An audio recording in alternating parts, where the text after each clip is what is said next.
Hi guys, எல்லாருக்கும் good morning. எல்லோரும் என்ன பண்ணிக்கிட்டு இருக்கீங்க? நிறைய பேர் 2 நாளைக்கு முன்னாடி என்னோடய முகத்தை பார்த்துருப்பீங்க. எவ்வளோ டயர்டாக எப்படி இருந்தேன் என்ன ஏதுன்ட்டு. நேற்று நைட்டு எங்கள் வீட்டுக்கு வந்து சமைச்சு ஒரு 4 இட்லி 2 ஆஃப் ஆயில் போட்டு சாப்பிட்டுட்டு நல்லா படுத்து தூங்கி இப்போ தான் எந்திரிச்சேன். இந்த பழைய முகம் இப்போ தான் வருது. அப்புறம் தான் எனக்கு சரியில்லை. ஏன்னா எவ்வளோ பெரிய அழகியாக இருந்தாலும் ஒரு 4 நாளைக்கு கடலில் போய் குளித்தாங்கன்னா ஒரு மாதிரி ஆயிடுவாங்க. 2வது அழகையும் தாண்டி நம்ம முருகன்கிட்ட போய் கடலில் குளித்து நாளிக்கிழனில் குளித்து போய் சாமி கும்பிட்டாதான் அந்த சாமி கும்பிட்டதுக்கும் நம்ம வச்ச நேர்த்திக்கடனுக்குமே ஒரு அர்த்தம் உண்டு. சரியா? நிறைய பேர் ஒரு விஷயத்த வந்து புரியாமல் கேட்டுக்கிட்டே இருக்கீங்க. அதுக்கு நான் விளக்கம் சொல்கிறேன். எதுக்கு வந்து அக்கா மடிப்பிச்சை ஏந்துச்சுன்னு ஒரு சில பேருக்கு தெரியும், ஒரு சில பேருக்கு தெரியலை. இனிமேல் வைக்கக்கூடிய கமெண்டில் பார்த்தேன், இனிமேல் நீ வந்து நினச்சா அது நடக்கட்டும், நல்லபடியாக வந்து நிறைவேறணும், அந்த முறையை நிறைவேற்ற வைக்கணும். நிறைவேற்றி வச்சதுனால தான் நான் மடிப்பிச்சை ஏந்திருக்கேன். நல்லா ஒரு விஷயத்த தெரிஞ்சுக்கங்க. நம்ம முருகன்கிட்ட போய் ஒரு கோரிக்கை வைக்கிறோம். என்ன வைக்கிறோம் அப்படின்னு வந்து வைக்கிறதுக்கு முன்னாடி சொல்லக்கூடாது யார்கிட்டையும். வச்சு முடித்து அந்த பரிகாரம் பண்ணவுன்னா நீங்கள் சொல்லலாம். நான் என்ன வேண்டியிருந்தேன் அப்படின்னு சொல்லி பார்த்தீங்கன்னா, போன வாட்டி போனேன் பார்த்தீங்களா, இவர்கிட்ட சண்டை போட்டு போனேன் ஞாபகம் இருக்கா? 2 வாட்டி நான் சண்டை போட்டு தனியாக தான் போயிருக்கேன். இவர் வந்து எனக்கு தெரிஞ்சு 2 வருஷம் ஆச்சுன்னு நினைக்கிறேன் திருச்செந்தூருக்கு. அப்போ நான் வச்சுருந்த வேண்டுதலை வந்து திலீப்பா வந்து நல்லா படித்து முதல் மாணவனாக வரணும்னு நினச்சேன். ஆனால் 2வது மாணவன் என்ன ஒரு 4 மார்க்கு தான் முதல் மாணவனுக்கு, இவ்வளோ தான் வித்தியாசமாக ஒழிஞ்சு.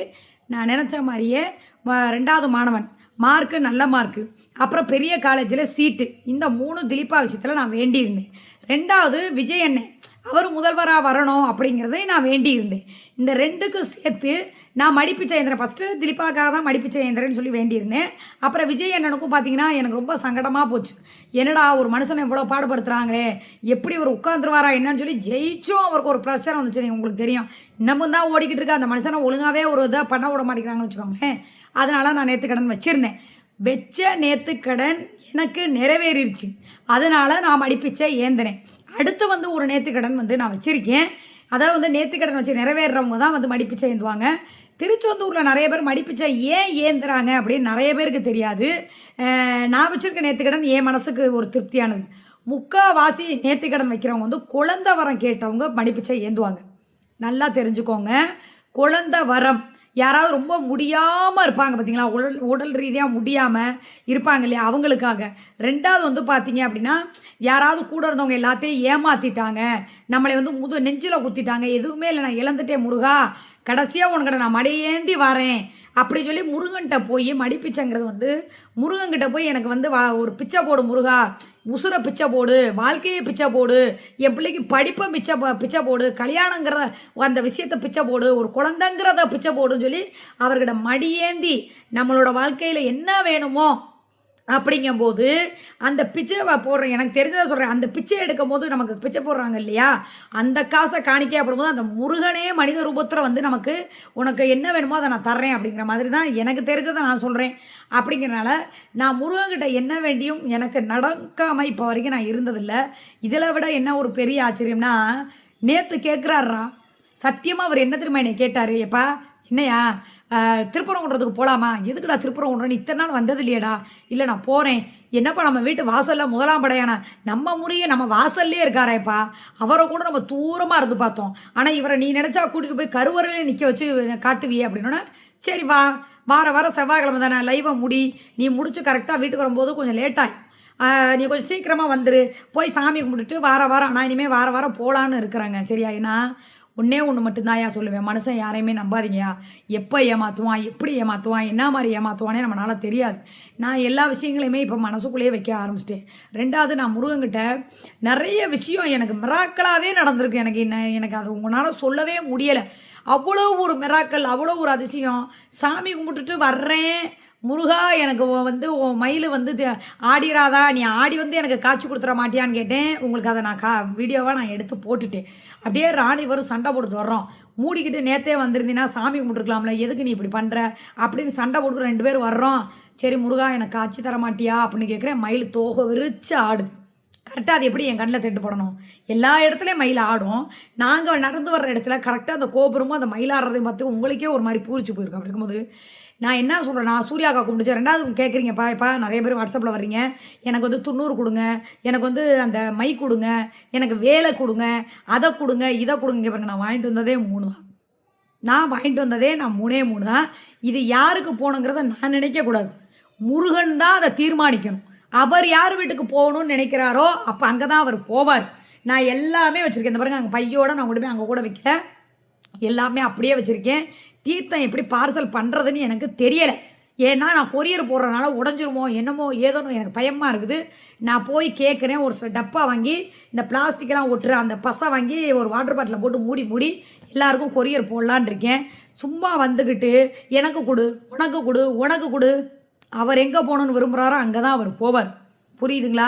இருக்கிறவங்கெல்லாம் தயவு செஞ்சு சொல்கிறேன், எனக்கு இதை கொடுங்க அதை கொடுங்கன்னு கேட்காதீங்க. இல்லாமல் கஷ்டப்படுறவங்க, ரொம்ப உடல் ரீதியாக இது பண்ணுறவங்க, அந்த மாதிரி இருக்கிறவங்களுக்கு நான் வந்து கொடுக்கணும் அப்படின்னு ஏமால சொல்லுது. தீர்த்தமாக நான் எல்லாருக்கும் பாட்டில், ஆனால் என்ன இந்த தீர்த்தத்துக்காக கொரியர் கொண்டு போய் நான் போடணும் எல்லாருக்கும். அப்படிங்கிறனால எனக்கு இந்த மசாலா விற்கும் போது கூட சேர்த்து போட்டு விட்டா கூட எனக்கு பிரச்சனை இல்லை, ஒரு செலவாக போயிடும் அப்படின்ட்டு. சரி பார்ப்போம், அதை எப்போ ஓப்பன் பண்ணி அதை எப்போ எடுக்க சொல்கிறாருன்னு எனக்கு தெரியாது. சரியா? என் வீட்டுக்கு வந்துட்டார், நல்லபடியாக வீட்டுக்கு கொண்டு வந்து சேர்த்துட்டு நல்லபடியாக எல்லாருமே என் வீட்டுக்கு வந்துட்டாங்க. என் வீட்டில் ஒரு 3 நாள் இருக்கட்டும் வச்சு நானும் நேற்றே வந்து பத்தி இந்த இதெல்லாம் காமிச்சிட்டேன். அவருக்கு வீட்டுக்கு வந்திருக்காருல, திருச்செந்தூர் முருகனோட அந்த மண்ணை நம்ம வீட்டுக்குள்ளே கொண்டு வர்றதுக்கே ஒரு தகுதி வேணும், அவரோட ஆசீர்வாதம் வேணும். இல்லைன்னா பிடிமண் இல்லை, பிடிமண் நமக்கே பிடிமண் ஆயிரும். புரியுதுங்களா? அதனால் கொண்டு வந்துட்டேன். எங்கள் அப்பே முருகன் என் வீட்டை தேடி வந்துட்டார். என் சகோதரிகள் யார் யார் வீட்டுக்கு போகணுன்னு அவர் நினைக்கிறாரோ எனக்கு தெரியாது. சும்மா வந்துக்கிட்டு இதை கொடுங்க அதை கொடுங்க அதை கொடுங்கன்னு கேட்கக்கூடாது. எனக்கு பிடிக்காது, எனக்கு பிடிக்காது. நான் யாருக்கு கொடுக்க போகிறேன் அப்படின்னு நான் சொல்லவும் மாட்டேன். அதுவாக கொரியர் போகிறப்ப அவங்களுக்கு தெரியும். சரி என்னென்ன நமக்கு வந்திருக்குன்னு சொல்லிட்டு. ஏன்னா கோடி ரூபா கொடுத்தா கூட அவரோட மண்ணோ அவரோட தீர்த்தமோ அவரோட துண்ணூறோ கிடைக்காது. அது இந்த சகோதரி மூலமாக போகணும்னு இருந்துச்சுன்னா அது கண்டிப்பாக அவர் போக ஆசைப்படுங்க. நீங்கள் எப்படி திருச்செந்தூர் போகிறப்ப அவர் இப்போ ஆசைப்படணும்னு சொல்கிறாரோ அதே மாதிரி அவரோட தீர்த்தத்தையும் அவரோட மண்ணையும் வாங்கிறதுக்கும் அவர் தான் வந்து தீர்மானிக்கணும். என் வீட்டுக்கு வந்துட்டார், நான் மனசார நான் கும்பிட்றே வந்துட்டார். இனிமேல் யார் விளையாடுற வீட்டுக்கு அவர் போகணுங்கிறத அவர் தான் தீர்மானிக்கணும். புரியுதா? அதனால் அவங்கவுங்க செஞ்ச பாக்கியம் வேணா கடவுள்கிட்ட வேண்டிக்கங்க. அக்கா வந்து எங்களுக்கு ஒரு 90 கொடுத்தா கூட எங்களுக்கு போதுன்னு, ஆனால் வெறும் 90 மட்டும் கொரியர் போட்டால் வருமானு எனக்கு தெரியலை. அதனால் விட்டுருவான். இன்னொன்று நான் சொல்லிக்கிறேன், இதனால் உட்காந்துக்கிட்டு நான் குடும்பத்தோடு நான் வந்து குற்றாலம் போகிறேன், நீ வந்து பப்புவை பார்த்துக்க, நான் வந்து அப்படி போகிறேன் இப்படி போகிறேன், வேணுங்களாம் வெக்கமாகவே இல்லையாங்க. போலீஸ் ஸ்டேஷனில் போய் உட்காந்துருக்கும் போது அங்கே பக்கத்தில் தாங்க வீடு, இதே இந்த மாதிரி இந்த ஆளையோ அவளையோ கூட்டிகிட்டு போய் உட்கார வச்சுருந்தாங்கன்னு வச்சுக்கோங்களேன், நான் என்னென்ன பண்ணியிருப்பேன் தெரியுமா? அங்கே உட்கார விடாத அளவுக்கு என்னென்ன பண்ணணுமோ எல்லாமே பண்ணுவேன். ஒருத்தவங்க 2வது கோயிலுக்கு போகிறோம், உங்களுக்கே நல்லா தெரியும். 3 நாளாச்சு நாங்கள் கோயிலுக்கு போய். இந்த பப்புனால் எனக்கு எவ்வளோ கால் வலி தெரியுமாங்க. இந்த காலு கீழே சதை கட்டிக்கிச்சு, ரத்தம் கட்டிக்கிச்சு. துணி இப்போ தான் துவைச்சி முடிச்சு. எங்கள் வீடு கிடைக்கிறத நீங்களே பாருங்கள், தெரியுதா? வீடு இந்த பாருங்கள், இந்த ரூமெல்லாம் உங்களுக்கு காட்டுறேன். 4 நாளாக ஆச்சு வீடு கூட்டுறேன். ஏன்னா ஊருக்கு போய்ட்டு நேற்று வந்தோம். துணி பூரா துவைச்சி இப்போ தான் காலைல ஒரு ரவுண்டு துவைச்சிட்டு திருப்பி இன்னொரு 2 கோடி காயுது. நான் வீடு கூட்டி நீ நாளைக்கு தான் கூட்டி தொடச்சி எல்லா வேலையும் முடிப்போன்னு இருக்கேன். ஏன்னா ஒரு சகோதரி இந்த வாரம் ஞாயிற்றுக்கிழமையே போக சொல்லி சொன்னாங்க. அந்த சகோதரிகிட்ட நான் சொல்லிட்டேன், என்னால் முடியாதுங்க, ஏன்னா கால் ரொம்ப வலிக்கும். 2வது அவரும் டயர்டாக இருப்பார். கால் வந்து இவ்வளோ தூரம் ஓட்டிட்டு வந்திருக்காரு. இது கூட பக்கம், வேளாங்கண்ணி ரொம்ப தூரம். வேளாங்கண்ணி போனால் வேளாங்கண்ணி மட்டும் போகிற மாதிரி கிடையாது. வேளாங்கண்ணி, நாகர்கோயில், அப்புறம் வந்து திருநள்ளார், இதெல்லாம் போய் ஒரு ரவுண்டு முடிச்சுட்டு தான் நாங்கள் வரணும். அதுக்கடையில் பாருங்கள் தலையெல்லாம் எண்ணெய் வச்சுருக்கேன். ஏன்னா முட்டி கடலில் குளிச்சனால ரொம்ப ஒட்டிருச்சு. அப்படிங்கிறனால இந்த வெந்தயம் இதெல்லாம் ஊற போட்டிருக்கேன். ஒரு வாரம் ரெஸ்ட் எடுத்துகிட்டு ஏதாவது நல்லது உள்ளதை சாப்பிட்டுட்டு இருந்துட்டு இடையில போகணும். ஏன்னா அடுத்த வாரம் சனி ஞாயிறு கண்டிப்பாக திலீப்பா இந்த வாரமே வரேன்னா நாங்கள் தான் வேணான்ட்டேன்னா எனக்கு வீட்டு வேலையை ஏகப்பட்டது. ஏதாவது ஒரு வாரம் ஆக போகுது, வேறு டயர்டாக இருக்குது அப்படின்னு சொல்லிட்டு தான் பேசாமல் இருக்கேன். ஏன்னா சும்மா வீட்டுக்கு இவங்களை வர வைக்கக்கூடாது. அப்படின்னால அடுத்த வாரம் கோகுலையும் கூட வர சொல்லிவிட்டு 2 பேரையும் வர சொல்லி ஒரு 2 நாளைக்கு பார்த்து விட்டுட்டு கூட நம்ம அனுப்பிவிடலாம் அப்படிங்கிற மாதிரி ஒரு மைண்டில் இருக்கேன். அதனால் நான் என்ன சொன்னால், குடும்பத்தோட குற்றாலம் போகிறேன்னா சந்தோஷமாக நீ போடுன்னு சொல்கிறேன். ஆனால் பப்புனா நான் பார்த்துக்க மாட்டேன். நான் 2 நாளைக்கு எங்கேயா கிளம்பி போகிறேன், ஏன் எனக்கு எங்கே இடம் இல்லையா, போக மாட்டேன் நான். சரி நீ நினைக்கிற மாதிரி நான் அங்கே போயிட்டேன் இங்கே போயிட்டேன் எதுவும் பண்ணுறேன்னா வைக்கிறேன்னு சொல்லிட்டு நீ சந்தேகப்படலாம். நான் எங்கேயுமே போகல, திருச்செந்தூரே போகிறேன். போய் சாமி கும்பிட்டுட்டு, ஏன்னா கோயிலுக்கு பக்கத்துலேயே சாமி கும்பிட்டுட்டு அங்கேயே 2 நாள் இருந்துட்டு என்ன ஏதுன்னு எங்கள் அப்பைய முருகனை பார்த்துட்டு வர்றேன். அப்படின்னா அதெல்லாம் இல்லை. நான் குற்றாலம் போகிறேன்னு சொன்னால் நீ எங்கேயும் போகக்கூடாது, நீ வீட்டிலே தான் இருக்கலாம். எல்லாம் அட்டிமத்தனமா இல்லை, கேவலமாக அசிங்கமாக. ஏன் குற்றாலமே நீ குற்றாலம் போகும்போது நான் இங்கிட்ட ஒரு பக்கெட்டு போனால் என்ன தப்பு? காலையிலே அவ்வளோ பேச்சு பேசுகிறேன் தெரியுங்களா? அதனால் நான் என்ன சொல்கிறேன் அப்படின்னா, முதல்ல இந்த பிரசாதத்தை ஒரு 3 நாளைக்கு எங்கள் வீட்டில் வச்சு, ஏன்னா எங்கள் வீட்டுக்குள்ளே நான் எப்படி சொல்கிறதுன்னு உங்களுக்கு தெரியல, எங்கள் வீட்டுக்குள்ளே ஒரு பாசிட்டிவான ஒரு வைப்ரேஷன் இருக்குது. என்ன வைப்ரேஷன் அப்படின்னு சொல்லி பார்த்தீங்கன்னா, சாமியோட ஓட்டம். இந்த சைடு வந்து முனி ஓட்டம் இருக்குது, அதனால் வந்து எங்கள் வீட்டுக்குள்ளே இருந்து உங்கள் வீட்டுக்கு வந்தாலே கண்டிப்பாக சொல்கிறேன், கஷ்டம் கவலை என்னென்ன நினைக்கிறீங்களோ எல்லாமே தீர்ந்து போகும். சரிங்களா? அதனால் நான் அனுப்பி விட்றேன். யாரும் வந்து கம்பல் பண்ணாதீங்க தயவு செஞ்சு. நான் இல்லைங்கிற வார்த்தையை நான் உங்கள்கிட்ட சொல்ல முடியாது. நீங்கள் வந்து கேட்டு நான் கொடுக்கணுங்கிறது இது பண்ண முடியாது. சரியா? நேற்று எல்லோரும் என்கிட்ட மசாலா வாங்கினவங்க கூட நிறைய பேர் வந்து எனக்கு கொடுங்க உனக்கு கொடுங்கங்கிறீங்க. அவர் எங்கே போகணுன்னு சொல்கிறாரோ அங்கே தான் நான் போட முடியும். எனக்கா வரும் கையை அட்ரஸ் எழுதுறதுக்கு. சரியா? நானாக கேட்பேன், யாருக்கிட்டையாவது கேட்பேன், இல்லை இருக்கிறவங்க தான் நான் நோட்டில் இருக்க அட்ரஸ் எல்லாரோட அட்ரஸ் நான் அனுப்பி வைப்பேன்.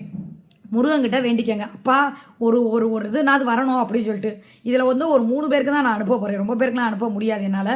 ஒரு 3 பேருக்கு தான் அனுப்ப முடியும். சரிங்களா? அதனால் ஓகே. இப்போ வந்து நான் சமைப்பேன். சமைக்கும் போது வேணால் முடிஞ்ச ஓரளவுக்கு லைவ் போட்டுடுறேன். எல்லோரும் பார்த்து என்ஜாய் பண்ணுங்கள். ஓகே, பாய்.